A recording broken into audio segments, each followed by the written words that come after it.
श्री स्वामी समर्थ. श्री स्वामी चरित्र सारामृत अध्याय 14वा. श्री सेवा. परब्रह्म श्री स्वामी समर्थ महाराजांची भक्ती कशी करावी. चरित्र लेखक विष्णू बळवंत थोरातांना श्रोत्यांनी विचारले म्हणून सेवा कशी करावी याचे विस्तृत वर्णन थोरातांनी 14व्या अध्यायात दिले आहे. प्रातकाळी स्वामींच्या मूर्तीवर शुद्धोदकाने स्नान घालून सुगंध चंदन लावून फुले अर्पावी. धूप दीप नैवेद्य दाखवून फळ तांबूल दक्षिणा अर्पून श्रींची यथासांग षोडशोपचार पूजा करावी. निर्मळ अंतकरणाने एकाग्रतेने मनोभावे पूजा केल्यास स्वामींची भव्य व मनोरम मूर्ती मनचक्षुपुढे दिसू लागते. प्रसंगी श्रींची मानसपूजाही करावी.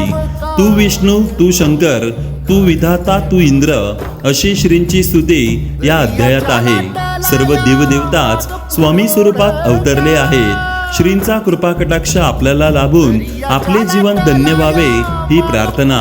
तसेच कितीही प्रतिकूल परिस्थिती आली तरी श्रींचरणांपासून दूर होऊ नये ही विनवणी या अध्यायात आहे. श्री हेच जगताचे अधिष्ठान असून श्रींची सत्ता पंचमहाभूतांवर आहे.